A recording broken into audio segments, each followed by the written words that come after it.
오늘 이 새벽에 하나님께서 주시는 하나님의 말씀 마태복음 6장 19절에서 23절까지 말씀입니다. 제가 봉독해보도록 합니다. 너희를 위하여 보물을 땅에 쌓아두지 말라. 그게는 정과 동록이 해하며 도둑이 구멍을 뚫고 도둑질하느니라. 오직 너희를 위하여 보물을 하늘에 쌓아두라. 거기는 좀이나 동록이 해하지 못하며 도둑이 구멍을 뚫지도 못하고 도둑질도 못하느니라. 내 보물이 있는 그곳에는 내 마음도 있느니라. 눈은 몸의 덕불이니 그러므로 내 눈이 성하면 온 몸이 밝을 것이요 눈이 나쁘면 온 몸이 어두울 것이니 그러므로 내게 있는 빛이 어두우면 그 어둠이 얼마나 다하겠느냐. 아멘. 좋은 아침입니다. 오늘 보면 성도들이 잘못 이해하는 대표적인 구절 중 하나입니다. 여러분은 지금까지 이 말씀을 어떻게 이해하고 계셨습니까? 혹시 보물을 하늘에 쌓아두라고 하는 이 말이 교회에 헌금하냐는 말씀으로 알고 있지는 않습니까? 보물 있고 돈, 하늘 있고 교회로 말이지요. 과연 오늘 본문이 그런 말씀인지 좀 더 깊이 있게 살펴보도록 하겠습니다. 19절입니다. 너희를 위하여 보물을 땅에 쌓아두지 말라. 거기는 종과 동록이 하며 도둑이 구멍을 뚫고 도둑질하느니라. 먼저 본문을 바로 이해하기 위해서는 두 단어의 의미부터 바로 알아야 합니다. 첫째는 보물이 무엇인가, 둘째는 땅입니다. 먼저 본절에 이 보물로 번역된 헬라가 데사우로스인데 그 뜻은 보물, 보화, 보석이나 재물을 모아두는 창고, 보물 상자 등입니다. 그리고 이 데사우로스는 수장절의 개념도 있고요. 여러분, 수장절이 뭐죠? 가을의 곡식을 주수에 창고에 보관하고 드리는 절기입니다. 또한 이 단어는 문맥에 따라서는 소유 또는 재물로도 번역이 되고 있습니다. 고대인들에게 보물, 보화는 값진 돌, 곧 보석과 연결되어 있습니다. 이것은 현대인들도 마찬가지인 것입니다. 이 돌을 히브리어로는 에벤이라고 합니다. 에벤 에셀, 도움의 돌이라는 뜻 아닙니까? 그런데 재밌게도 아들이라는 히브리어가 벤인데 이 벤도 에벤과 같은 어원을 가지고 있습니다. 여러분, 벤을 아는 영화 보신 게 계십니까? 주인공 이름이 베너인데 그 의미가 벤은 아들, 허는 son, 그래서 허의 아들이라는 뜻입니다. 그렇다면 집을 짓는데 가장 중요한 돌이 어떤 돌입니까? 옛날에는 돌로 집을 많이 지었지 않습니까? 어떤 돌이죠? 모퉁이돌 또는 머릿돌. 건축자들의 머릿돌이 모퉁이의 머릿돌이 되었느니라 할 때 이 모퉁이의 머릿돌 누구를 말합니까? 바로 하나님의 아들 예수 그리스도의 것입니다. 그래서 예수님을 산 돌 또는 흰 돌이라고 하는 것이고요. 보물이 누구라는 말입니까? 바로 예수 그리스도의 것입니다. 한 번 더 봅니다. 마태복음 13장 44절입니다. 천국은 마치 밭에 감추인 보화와 같으니 사람이 이를 발견하고 숨겨두고 기뻐하며 돌아가서 자기의 소유를 다 팔아 그 밭을 사랍니다. 여기서는 천국이 보화라고 하네요. 물론 마태복음에서 천국은 하나님의 나라를 말하는 것이고요. 여러분, 마태복음에 1차 수신자가 누구입니까? 유대인들입니다. 당시 유대인들은 하나님의 이름을 입으로 말하는 것을 불경하게 생각했습니다. 그래서 하나님이라는 이름 대신 하나님 나라, 하나님 부르지 않고 하늘 나라로 불렀습니다. 이것을 우리는 하늘, 천, 나라, 국해서 한자 천국으로 번역을 한 것입니다. 그렇다면 이 하나님의 나라, 즉 천국이 무엇입니까? 누가복음 17장 20절에서 21절입니다. 바리새인들이 하나님의 나라가 어느 때 임하나이까 묻거늘 예수께서 대답하여 이르시되 하나님의 나라는 볼 수 있게 임하는 것이 아니요 또 여기 있다 저기 있다고도 못하리니 하나님의 나라는 너희 안에 있느니라. 우리 안에 있는 하나님의 나라. 우리 안에 뭐가 있어요 지금? 우리 안에 뭐가 있습니까? 바로 예수 그리스도 아닙니까? 예수 그리스도가 하나님의 나라입니다. 또한 그리스도와 연합된 교회 그 성도가 하나님의 나라인 것이고, 정리하면 무엇이 보물이라는 말입니까? 바로 예수 그리스도가 보물인 것입니다. 그렇다면 땅은요? 여기서 땅으로 번역된 헬라가 개인데, 이 개라는 뜻은 흙, 대지를 말하는 것입니다. 여러분, 이 흙을 구약이 기록된 히브리어로는 무엇이라고 합니까? 우리가 잘 아는 아담아, 곧 아담인 것입니다. 흙, 먼지, nothing, 바로 인생을 말하는 것이지. 결국 땅은 아담적 존재인 옛사람 나를 말하는 것은 내 배를 말하는 겁니다. 정리하면 하나님의 의가 되신 예수 그리스도를 믿는 믿음은 내 배를 위해 쌓아두면 안 된다는 그런 말입니다.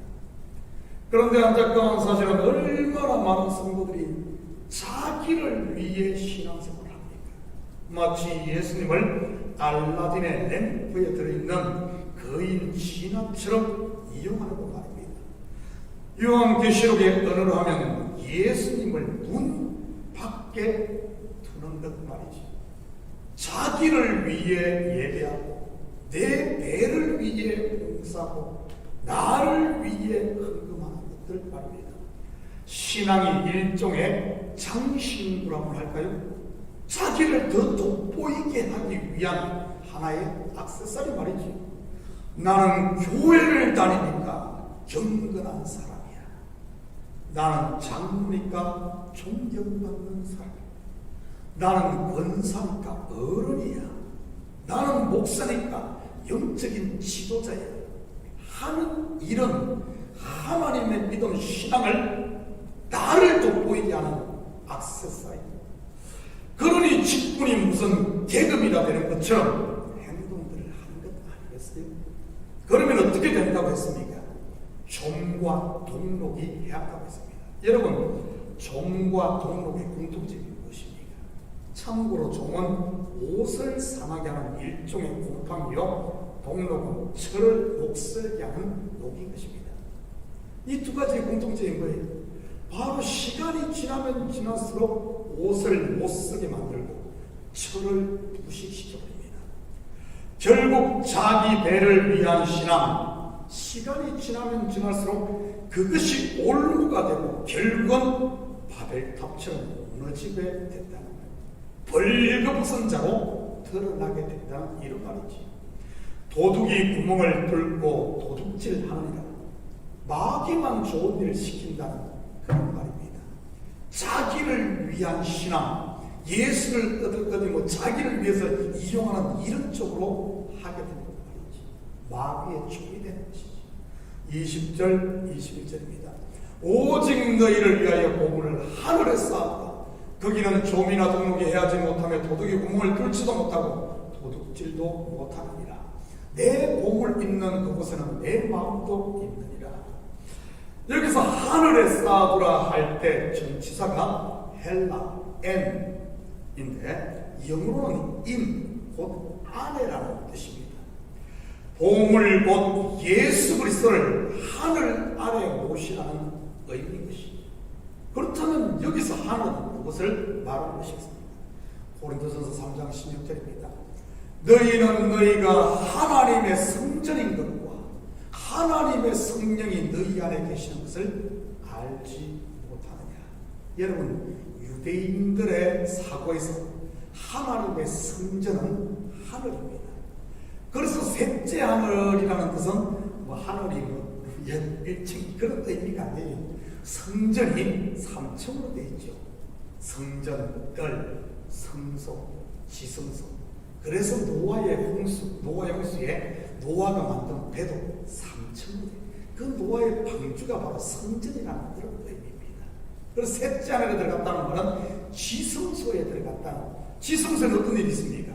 제사이고 하나님이 임재하는 하나님 나라. 모세가 그러지 않았습니까? 시내산 정상에 올라가서 하나님 얼굴을 대면했듯이 사도 바울이 그런 부약으로 친다면 모세와 같은 그런 하나님의 임재 속에 들어갔다는 말 아니겠어요? 바로 성전된 너희가 성전인 것과 그것은 너희가 하나님이다. 바로 성전된 저와 여러분이 하나님의 나라 하나님 것이지. 정리하면 in Christ, 내가 너희 안에, 너희가 내 안에 거하라는 그런 말입니다. 예수님을 밖에 세워두지 마시고 말이지. 그렇게 하나가 되는 것을 영생이라고 하는 것입니다. 여러분, 영생을 얻은 성도에게는 더 이상 조미나 동록이 해하지를 못하는 것입니다. 왜냐하면 이런 성도에게는 하루가 천년 같고 천년이 하루 같은 하나님의 세계, 그 세계를 사는 말이지. 뿐만 아니라 그리스도 안에 있으니 마귀가 한 길로 치러 왔다가 7길로 도망가는 것이고요. 빛 가운데 있는데 어떻게 어둠이 근접을 할 수 있겠습니까? 그렇다면 어떻게 해야 그리스도 안에 하나가 될 수 있겠습니까? 바로 내가 그리스도와 함께 십자가에 죽고 그와 함께 살아야 합니다. 그리고 매일 나의 정과 욕심을 내려놓아야 하는 것이 바로 자기 부인 말입니다. 22절입니다. 눈은 몸의 등불이니 그러므로 내 눈이 발성하면 온 몸이 밝을 것이. 여기서 눈이 성하다 할 때 성하다는 헬라가 하프로스인데 주름 없는 진실한 이란 뜻입니다. 빛 가운데서 바르게 본다는 그런 말이지. 여러분, 내가 1만 달란트 탕감받은 은혜 입은 자임을 바로 알고 그 은혜 안에서 다른 사람을 보면 어떻습니까? 다 죄인이고 죽일 놈으로 보이겠습니까? 절대 그럴 수 없는 것입니다. 죄를 지은 형제를 보더라도 내가 긍휼을 입었듯이 긍휼의 마음으로 그를 위해 기도하게 되는 것이지. 그러니 그 마음이 천사의 마음, 곧 하나님의 마음이 되지 않겠습니까? 내가 은혜 안에 1만 달란트 탕감받은 누구를 뭐라 그랬어요? 나같이 복받은 사람인데 그 눈으로 보는 것이지. 물론 그런 마음밭에 성령의 열매들이 맺히게 되는 것이고 사랑과 희락과 화평과 원유와 오래 참음과 절제와 같은 것들 말입니다. 23절입니다. 눈이 나쁘면 온몸이 어두울 것이니 그러므로 내게 있는 빛이 어두우면 그 어둠이 얼마나 다르느냐. 시력이 나쁘다거나 근시나 원시가 있다는 그런 말 아닙니다. 여기서 눈은 영적인 눈을 말하는 것이니까. 그렇다면 여기서 눈이 나쁘다는 의미가 무엇이겠습니까? 내가 어둠 속에 있다는 말 아니겠습니까? 다르게 말하면 율법 아래에 있다는 그런 말입니다. 그러니 내가 한 것은 로맨스요. 자기밖에 못 보니까 어둠 속에서는 내가 하면 로맨스요. 다른 사람이 하는 모든 것들은 다 불륜으로 보이는 것이지. 내가 하면 다 옳고 남이 하면 다 잘못된 것으로 보는 겁니다. 그러니 이런 사람의 입에서는 불평과 불만, 입만 열면 거짓말, 정죄가 끊임없이 나오게 되는 것이지. 왜냐하면 눈이 어두우니 어둠에서 보니 모든 것을 왜곡해서 보고 그 왜곡된 것들이 속에 차곡차곡 쌓여 있으니 썸물만 나는 게 아니겠습니까? 결국 그 사람의 말을 들으면 그 사람이 빛 가운데 있는지 아니면 어둠 가운데 있는지 알 수 있는 것입니다. 율법의 저주 아래 종로로 타고 있는 사람인지 아니면 은혜 안에서 그리스도와 더불어 왕노릇하고 있는 사람이지 말이지. 사랑하는 성도 여러분, 오늘 하루도 그리스도와 이 그리스도의 사랑의 빛 가운데 가시고 온 몸이 밝고 그 빛을, 밝은 빛을 세상 가운데 비치며 사는 이런 복된 하루 되시기를 예수님의 이름으로 축복합니다. 기도합니다. 사랑의 아버지 하나님, 참으로 감사를 드립니다. 아버지 하나님, 내가 그리스도 안에, 그리스도가 내 안에 온전히 거하게 하시고 우리 주님을 밖에 세워두는 이런 어리석음을 범하지 않도록 주여 도와주시옵소서. 아버지 하나님, 우리의 보물이 되시고 우리의 천국가 되시고 우리의 모퉁이돌이 되신 이제는 주님과 온전히 하나가 되게 하시고 연합되어진 삶을 살 수 있도록 우리 주님 축복하여 주시옵소서. 그러기 위해서는 끊임없이 나는 날마다 죽노라 고백한 사도 바울처럼 내 옛사람을 십자가에 못 박는 아버지와 내려놓음이 있게 하시고, 그러므로 우리의 눈이 밝아 우리 속에 아버지는 하나님의 천사한 그 은혜가 충만토 충만하여 그 빛을 세상 가운데 비추며 살게 도와주시옵소서. 감사드리며 예수님의 이름으로 기도드립니다. 아멘.